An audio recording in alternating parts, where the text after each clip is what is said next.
Saludos estudiantes y amigos.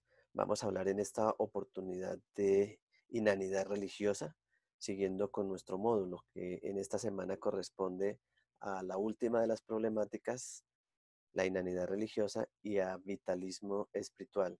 El vitalismo espiritual será cubierto con 2 videos y con la lectura que deben hacer de las conferencias y contestar las preguntas del cuestionario.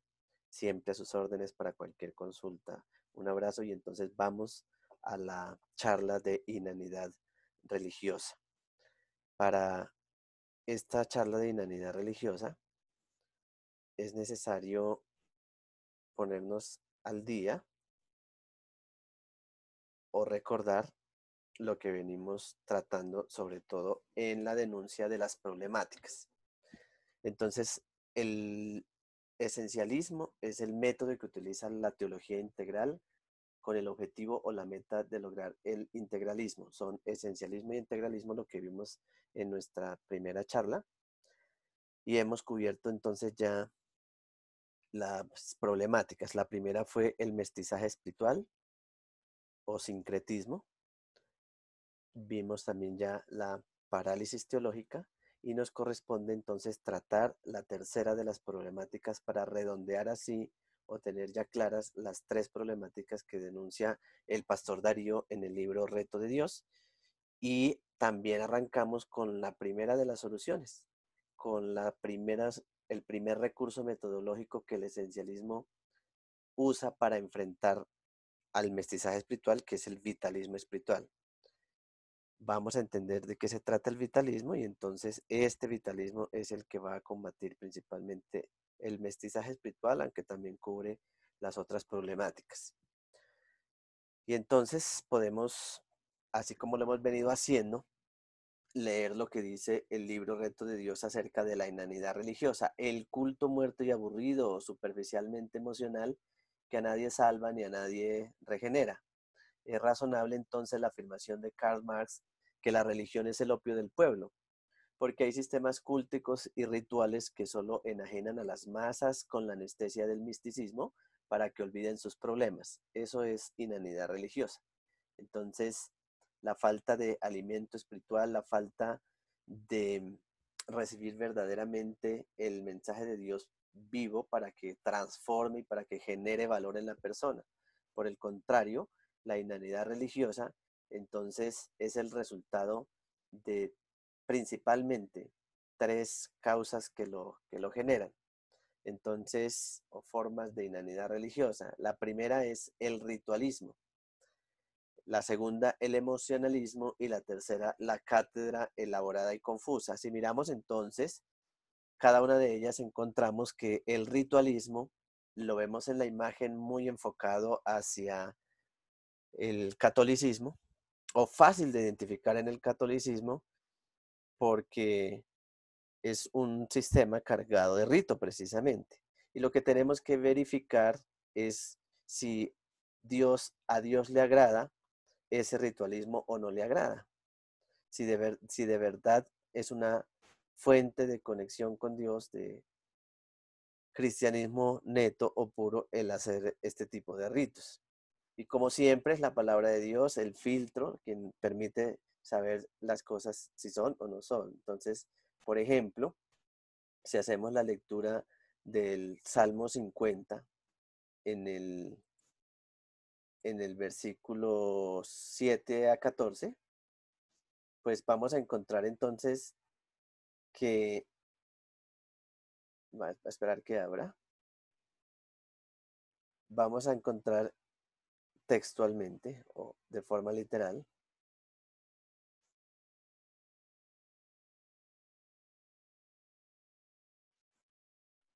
de forma literal, disculpen ahí la demora, que dice, escucha, pueblo mío, que voy a hablar, dice el Señor, Israel, voy a testificar contra ti.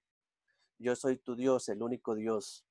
No te reprendo por tus sacrificios ni por tus holocaustos que siempre me ofreces. No necesito becerros de tu establo, ni machos cabríos de tus apriscos, pues míos son los animales del bosque y mío también el ganado de los cerros.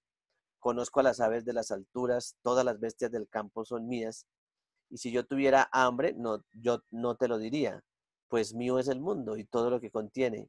¿Acaso me alimento de carne de toros o con sangre de machos cabríos? Ofrece a Dios tu gratitud, cumple tus promesas al Altísimo. Dios espera es gratitud y que cumplamos las promesas, no está agradado de sacrificios, de holocaustos, de cultos de esta naturaleza.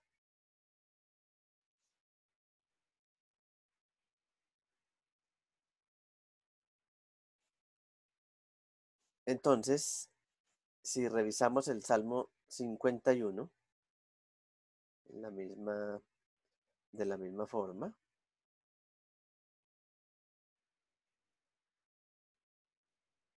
dice, Salmo 51, 16, 17.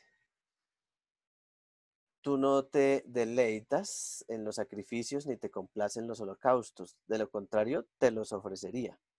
El sacrificio que te agrada es un espíritu quebrantado. Tú, oh Dios, no desprecias al corazón quebrantado y arrepentido. En la oración del salmista, teniendo claro que Dios no se agrada de estos sacrificios, de estos holocaustos, sino lo que se agrada a Dios es de un espíritu quebrantado, de un corazón quebrantado y arrepentido. Jeremías 7, 21, 23, que nos dice, así dice el Señor Todopoderoso, o el Dios de Israel, junten sus holocaustos con sus sacrificios y cómanse la carne. En verdad, cuando yo saqué de Egipto a sus antepasados, no les dije nada ni les ordené nada acerca de holocaustos y sacrificios. Lo que sí les ordené fue lo siguiente: obedézcame, así yo seré su Dios y ustedes serán mi pueblo. Condúzcanse conforme a todo lo que yo les ordene a fin de que les vaya bien. Nuevamente, Dios no está agradado de sacrificios o holocaustos, lo que pide es obediencia, obediencia, y esa obediencia no solo agrada a Dios, sino que es para beneficio nuestro, pues dice que o nos promete que nos irá bien. Osea 6:6. Osea 6:6 dice, lo que pido de ustedes es amor y no sacrificios, conocimiento de Dios y no holocaustos, compromiso con conocer a Dios, con estudiar para conocer a Dios, conocimiento de Dios, relación con Dios y amor. No está pidiendo sacrificios, no está pidiendo holocaustos. Amós 5, 21, 25. En Amós 5, 21, 25 podemos leer, detesto y aborrezco sus fiestas religiosas, no me agradan sus cultos solemnes.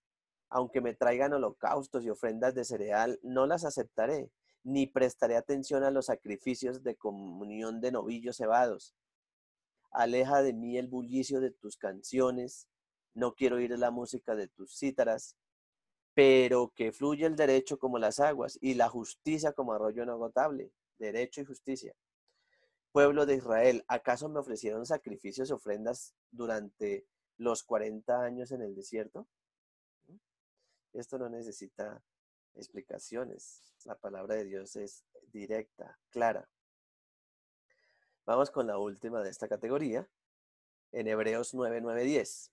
Esto nos ilustra hoy día que las ofrendas y los sacrificios que allí se ofrecen no tienen poder alguno para perfeccionar la conciencia de los que celebran ese culto. No se trata más que de reglas externas relacionadas con alimentos, bebidas y diversas ceremonias de purificación, válidas solo hasta el tiempo señalado para reformarlo todo.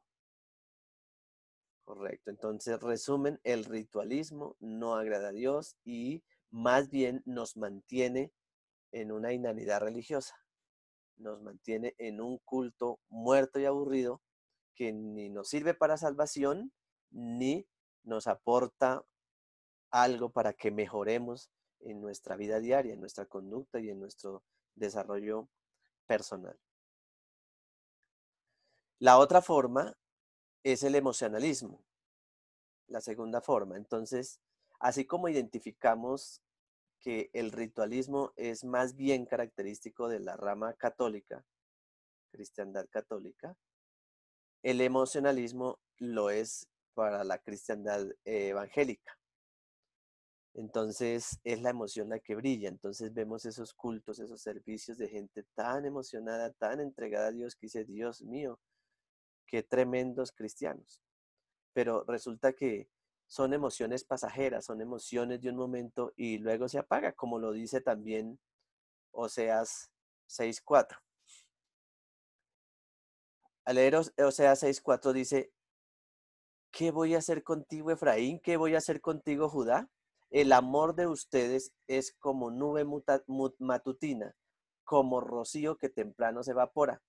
Esa nube tempranera de la mañana, ese rocío de la mañana, salen los primeros rayos de sol o el simple viento y los evapora, los seca y no existen, desaparecen rápidamente. Entonces ese emocionalismo tan fantástico que se ve no es más que una emoción que pronto desaparece.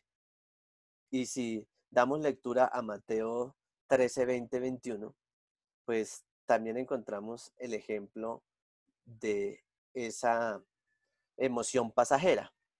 El Señor Jesucristo en su parábola del sembrador enseña que el que recibió la semilla que cayó en terreno pedregoso es el que oye la palabra e inmediatamente la recibe con alegría, se emociona, pero como tiene raíz, no tiene raíz o la raíz es muy débil o no tiene raíz porque cae en un pedregal, entonces dura poco tiempo. El sol la quema, se marchita, no hay hidratación, no hay desarrollo. Cuando surgen los problemas o las persecuciones a causa de la palabra, enseguida se aparta de ella.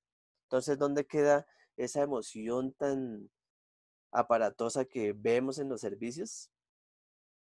Lloramos, gritamos, nos emocionamos y en la primera de cambio, en la primera pequeña dificultad o mediana dificultad, entonces hasta ahí nos llega la emoción. Eso es lo que trae inanidad religiosa o forma de inanidad religiosa cuando entramos en este tipo de emocionalismos. Entonces llevamos el ritualismo y el emocionalismo. Pero también hay una tercera vía o tercera característica o tercera vía de o forma de inanidad religiosa que es la cátedra elaborada y confusa. Esta cátedra elaborada y confusa se refiere más a estos o bueno, a personas o grupos que de una forma muy académica se reúnen, estudian, profundizan y, y son parecidos como a los fariseos de la época de Jesús, como muy preocupados por algunos detalles, preocupados por minucias, más bien tendientes a hacer divisiones denominacionales, etcétera, preocupados por un conocimiento muy técnico, por tecnicismos, etcétera, pero no por mirar de una forma actualista, de una forma práctica, cómo conocer la profundidad de Dios y cómo darla a conocer a las personas a quien lo necesita. Así que esa cátedra elaborada y confusa se puede ver de las siguientes formas. Primero, detenerse en el tratamiento de minucias, una forma farisea. Entonces, por ejemplo, si leemos Mateo 23, 24, entonces vamos a encontrar que dice, hay de ustedes maestros de la ley y fariseos, hipócritas. Dan la décima parte de sus especias, la menta, el anís y el comino, pero han descuidado los asuntos más importantes de la ley. ¿Cuáles son? La justicia, la misericordia, la fidelidad. Debían haber diezmado, pero sin descuidar la justicia, la misericordia y la fidelidad. Entonces el Señor les dice, guías ciegos, cuelan el mosquito, pero se tragan el camello.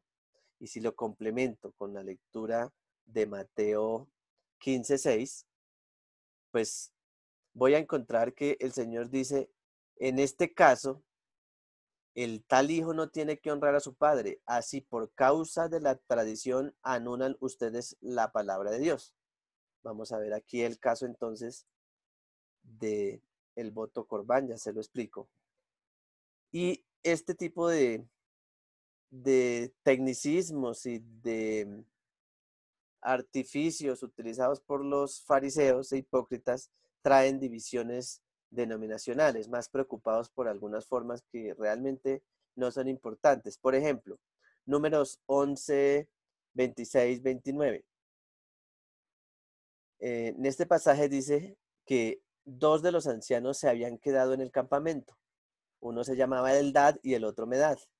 Aunque habían sido elegidos, no acudieron a la tienda de reunión. Sin embargo, el Espíritu descansó sobre ellos y se pusieron a profetizar dentro del campamento. Entonces un muchacho corrió a contárselo a Moisés. Eldad y Meldad están profetizando dentro del campamento, le dijeron a Moisés. Josué, hijo de Nun, uno de los siervos escogidos de Moisés, exclamó: Moisés, Señor mío, deténlos. Pero Moisés respondió: ¿estás celoso de mí? ¿Cómo quisiera que todo el pueblo del Señor profetizara y que el Señor pusiera su espíritu en todos ellos? ¿Ves? Como no son los que yo quiero que hagan eso, o deben hacer eso, entonces hay que prohibírselo, hay que impedírselo, pero eso no es lo que quiere Dios, no es lo que busca. Complementamos este pasaje. No se lo impidan, Marcos 9:39, no se lo impidan, replicó Jesús. Nadie que haga un milagro en mi nombre puede a la vez hablar mal de mí. Señor, allí están haciendo milagros en tu nombre y nosotros se lo impedimos. Pero el Señor dice, no lo impidan. Nadie que haga un milagro en mi nombre puede a la vez hablar mal de mí. Entonces, el fariseo está más preocupado por esas cosas que por lo que realmente quiere Dios en su mandamiento y busca a Dios que hagamos de acuerdo a su palabra.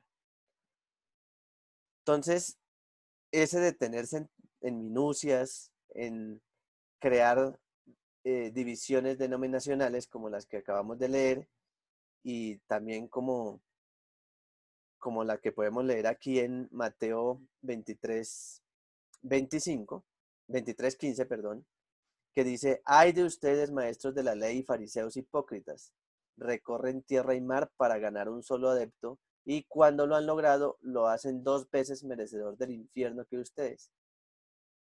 No cambian, al contrario, lo hacen peor, porque viene la gente y no trabajamos con ellas para edificarlos, para hacerlos crecer, sino vienen a ser peor, porque no hay esa edificación, esa inanidad religiosa absorbe a las personas, llega a las personas y no hay desarrollo, no hay crecimiento.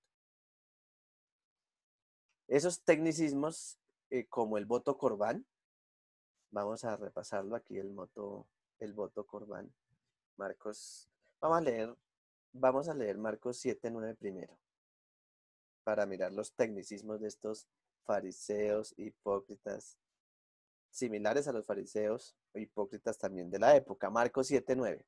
Y añadió: qué buena manera tienen ustedes de dejar a un lado los mandamientos de Dios para mantener sus propias tradiciones, ocupados más bien de las tradiciones que de lo que toca estar preocupados. Y entonces ahora sí vamos. Por ejemplo, un tecnicismo, una forma de evadir la verdadera ley, el verdadero mandato. Marcos 7, 10, 13. Por ejemplo, Moisés dijo: honra a tu padre y a tu madre, y el que maldiga a su padre o a su madre será condenado a muerte. Ustedes, en cambio, enseñan que un hijo puede decirle a su padre o a su madre: cualquier ayuda que yo pudiera haberte dado es corbán. Este es el voto corbán, es corbán, es decir, ofrenda a Dios, o ofrenda dedicada a Dios. En ese caso, el tal hijo ya no está obligado a hacer nada por su padre ni por su madre. Así, por la tradición que se transmiten entre ustedes, anulan la palabra de Dios y hacen muchas cosas parecidas. Entonces, ese voto corbán, pues permitía que si yo hacía una ayuda a mis padres, yo podría ya venir al templo y prácticamente olvidarme de ello. No tengo ya como un compromiso, una obligación de ayudar a mis padres, porque pues como ya hice el voto corbán, ya cumplí con mi obligación. Entonces, son tecnicismos que impiden que se obedezca el mandamiento de honrar a padre y madre. La validez del juramento, también otro tecnicismo. Fariseísmo, hipocresía. Hay de ustedes, guías ciegos, que dicen: Esto es Mateo 23, 16, 22. Si alguien jura por el templo, no significa nada. Pero si jura por el oro del templo, queda obligado por su juramento. Ciegos insensatos, ¿qué es más importante, el oro o el templo? ¿Qué hace sagrado el oro? También dicen ustedes, si alguien jura por el altar, no significa nada.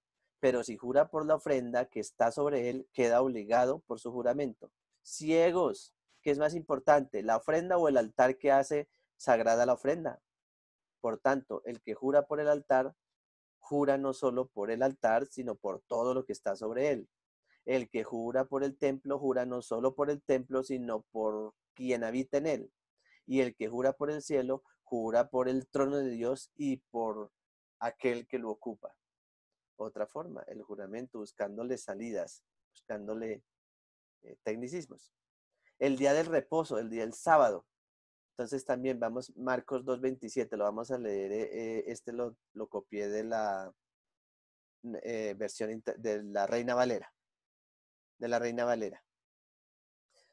Hechos 1:12. Entonces volvieron a Jerusalén desde el monte que se llama del Olivar, el cual está cerca de Jerusalén, camino de un día de reposo, un sábado. Y entonces, ¿qué pasa? En Éxodo 16:29, en Éxodo 16:29, dice, tomen en cuenta que yo, el Señor, les he dado el sábado. Por eso, en el día sexto les doy pan para 2 días. El día séptimo nadie debe salir. Dice, nadie debe salir. Todos deben quedarse donde estén. Pues estos fariseos lo que hicieron fue crear un tecnicismo o acudir a un tecnicismo. Y entonces se inventaron que podrían, digamos, dentro de la casa, el día del reposo no deben salir, sino se podía recorrer, digamos, como 1 kilómetro, nada más. Entonces, para poder recorrer más, decían, si el día antes de reposo yo pongo comida en el borde allá de los 1000 metros y como están en mi casa, pues podré recorrer otros 1000. Y entonces así como que burlo, entre comillas, como que me salto el mandato utilizando un tecnicismo, o sea, como diciendo, si lo hago de esta manera, pues yo estoy cumpliendo, no estoy violando el mandamiento. Entonces, eso es lo que hace el fariseísmo, la hipocresía, lo religioso, lo fariseo, y entonces eso conduce a inanidad. Realmente ahí nos está mostrando cambio en la persona, transformación en la persona, valor agregado en la persona, sino por el contrario, falta de crecimiento. Eso es inanidad. Entonces vimos tres: el ritualismo, el emocionalismo y el fariseísmo, podríamos decir así, o la cátedra elaborada y confusa. Y en ese ejercicio de hacer esa cátedra elaborada y confusa, pues la misma Biblia nos dice, la misma palabra de Dios dice que estos fariseos ni rajan ni prestan el hacha, ni hacen ni dejan hacer. Veámoslo entonces en Mateo 23:13. ¿Cómo es esto? No se puede abrir el archivo. Algo pasó. Entonces miremoslo acá en Lucas. Ustedes pueden por favor mirar Mateo 23:13. Y yo acá abro Lucas 11:52. Hay de ustedes, expertos en la ley, porque se han adueñado de la llave del conocimiento. Ustedes mismos no han entrado y a los que querían entrar les han cerrado el paso. Ponemos incluso obstáculos para que la gente venga al conocimiento de Dios. Y entonces nosotros como iglesia, como cristianos, debemos hacer las cosas, hablar menos, hacer más, no quedarnos callados, no caer en el pecado de la omisión o el pecado del silencio, porque dice Santiago 4:17, bien lo dice, que el que comete pecado, así que comete pecado todo el que sabe hacer el bien y no lo hace. Bueno, entonces eso es como brevemente las tres características: el ritualismo, el emocionalismo y la cátedra elaborada y confusa, mucho término, mucha elaboración, mucha academia, casi que encerrada allí para satisfacer su intelecto, pero no para lograr cambios efectivos en una sociedad. Y luego también aporta a la inanidad religiosa el esnovismo. El esnovismo es el interés en lo novedoso, pero ese interés en lo novedoso generalmente termina sacrificando la verdad en el proceso. Y pues realmente no hay cosas nuevas, ¿no? Si es nuevo, no es verdad. Si es verdad, no es nuevo. Hemos escuchado esto dentro de la teología integral. Es que todos los atenienses, Hechos 17:21, es que todos los atenienses y los extranjeros que vivían allí se pasaban el tiempo sin hacer otra cosa más que escuchar y comentar novedades. Comente novedades, las últimas noticias. Y ya sabemos, el libro de Eclesiastés, que siempre nos informa y nos dice en 1:10, hay quien llega a decir, mira, que esto sí es una novedad, pero eso ya existía desde siempre entre aquellos que nos precedieron. Entonces no hay nuevo, no hay nada nuevo, también en la especialidad del libro de Eclesiastés. Entonces a veces esa característica del latino, colombiano, es que ir allí donde hacen las cosas diferentes, llegó algo nuevo, alguna forma nueva, entonces corremos para allá, no nos sentamos y no progresamos y nos quedamos allí en inanidad religiosa, sin crecimiento, sin valor para nuestra persona. Entonces, también dentro de la lectura de las conferencias van a encontrar que una teología esencialista o una teología que quiera ser integral necesita balancear adecuadamente el nivel celestial del nivel terrenal. El nivel celestial o el aspecto del futuro reino de Dios y el nivel terrenal en el aspecto presente. Entonces, en cuanto al nivel celestial, debemos, así como lo enseña el Padre Nuestro, orar pidiendo al Padre que está en los cielos, que nos traiga su reino. Normalmente si nos limitamos solamente a pensar en el nivel celestial, entonces caemos en inanidad. Tenemos que tener en cuenta el nivel celestial, pero también el nivel terrenal, poner los pies sobre la tierra y eso reflejarlo con nuestra conducta, con nuestro comportamiento y con nuestra participación social del cristianismo, haciendo un cristianismo vigente en la sociedad y que aporte y que cambie la sociedad, que no esté en inanidad, sino por el contrario, siendo mejores cada vez. Y lo mismo en cuanto a la escatología, en cuanto a la doctrina de los últimos tiempos, van a leer que hay unos parámetros para que esta escatología sea bien entendida. Entender qué enseña la palabra de Dios y Dios acerca de los últimos tiempos dentro de mi individualidad, para mí como individuo, es decir, una escatología, una doctrina de los últimos tiempos para mí o para ti como persona, pero también una escatología, una doctrina de los últimos tiempos para la iglesia, para la comunidad, para los creyentes en general. Y también dentro del planeta Tierra, hay una escatología planetaria, individual, eclesiástica, planetaria, y estando pendientes, atentos a las señales y advertencias y, la, y esperar la segunda venida del Señor Jesucristo. Técnicamente es la parusía o segunda venida. Entonces, para tener integralmente o entender bien esta escatología o esta doctrina de los últimos tiempos. También dentro de las conferencias van a encontrar dos tendencias extremas en cuanto al cristianismo y la cultura. Cristianismo y cultura. Recordemos que existe una doctrina cristiana, la doctrina, el mensaje esencial, esa doctrina, que es válida para todos los tiempos, para todas las culturas. Una doctrina cristiana para todas las culturas. El cristianismo no es una cultura, es una doctrina que la puedo aplicar a todas las culturas. Pero entonces hay dos tendencias, unos grupos que menosprecian a la cultura porque están dedicados al sobrenaturalismo. Lo sobrenatural es lo importante, por lo tanto, menospreciamos a la cultura. Y hay otro grupo que sobrevalora la cultura, todo lo que hace la cultura le da un valor muy, muy alto, y esos son los naturalistas. Dos extremos o dos tendencias extremas que se deben combatir. ¿Por qué? Porque en cuanto a las cristianismo y cultura hay unas características o características del cristianismo en relación con la cultura. Las van a leer allí también, tanto en el libro como en las conferencias. Entonces, el cristianismo no es cultural. Dijimos que el cristianismo es una doctrina, no es una cultura. No es anticultural, no está en contra de las culturas. Decir que está en contra de la cultura es negar esa posibilidad que tiene el cristianismo de ayudar a transformar y a cambiar y a mejorar la sociedad en la cultura que vivimos. No es transcultural. Transcultural, no, transcultural es traer de una cultura a otra, mestizaje, sincretismo. Entonces el cristianismo no es eso, entonces no es transcultural, no es acultural, no es ajeno a la cultura, etc. Allí lo podrán ver en el libro Reto de Dios para que profundicen, pero básicamente tener claras esta, estas características del cristianismo en torno a la cultura.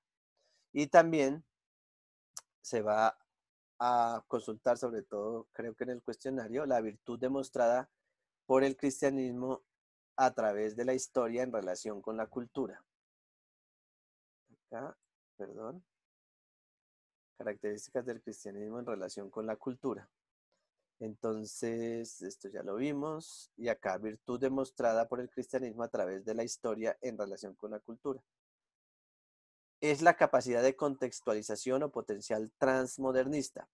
Es decir, la pregunta es, aquí sería, ¿cómo, cómo se ha comportado el cristianismo o qué característica importante ha tenido el cristianismo en la historia en relación con la cultura? Y la respuesta es, ese cristianismo a través de la historia en la cultura ha tenido la capacidad de entender esa cultura, de contextualizarse, es decir, de poder entender esa cultura y poderle transmitir el mensaje cristiano a esa cultura. Eso es un potencial transmodernista. Ir de una época a la otra, manteniendo el mensaje, pero siendo capaces de contextualizar la cultura a la cual vamos a llegar o la que le ha tocado al cristianismo vivir o a las personas de esa época. También van a encontrar dos posiciones extremas en cuanto a los avances científicos y tecnológicos. Entonces, también encontramos iglesias o grupos que son muy fundamentalistas o ciertos fundamentalistas y están en contra de los avances científicos y de los avances tecnológicos. No necesitamos ciencia, no necesitamos tecnología y rechazan esos avances. Esos son ciertos fundamentalistas. Pero también hay otros que son ciertos modernistas que sin mayor reparo, sin mayor análisis, sin esperar a ver qué pasa con el conocimiento que aparece o que se está publicitando, entonces nos vamos de inmediato y hacemos cambios que después pueden traer problemas. Entonces, lo mejor es equidistante, ni ser ultra o fundamentalista ni modernista, sino colocando la ciencia y la tecnología en su lugar, un beneficio que Dios nos regala, los talentos que le da a las personas y a los científicos para que eh, trabajen. Dios les permite también hasta dónde conocer, qué conocer, y nosotros nos beneficiamos de ellos, nos beneficiamos de estos avances, sin caer en cientificismos o poner toda nuestra confianza exclusivamente en la ciencia o en el avance tecnológico, sino todo en equilibrio. Bueno, entonces, eso es de momento, solamente agradecerles. No sé si haya dudas, quise ahí de una manera tranquila contarles entonces de qué se trata esa inanidad religiosa, esa tercera problemática. Ustedes por su cuenta, por favor, hagan la lectura de las conferencias y ahí les quedará completamente claro. Y si tienen alguna duda, insisto en que estaré a sus órdenes. Entonces, Dios los bendiga, un abrazo y éxitos en sus evaluaciones. A propósito, en la evaluación, les recomiendo mucho, hay una parte que es de completar, o sea, escribir, teclear. Tengan cuidado con la ortografía, con la palabra que escriben, porque el sistema les va a decir que no valió la respuesta. Tengan el mejor cuidado posible en esas respuestas. Sin embargo, yo hago una revisión y si encuentro que fue un error, una letra que se corrió o cosas así, yo lo corrijo y pongo la nota, pero para que no tengamos mayores dificultades, hago esa advertencia, eso en una parte del cuestionario que van a tener en esta semana o entregar antes o el lunes, sí, por la noche. Bueno, nada más. Hasta luego. Feliz tarde.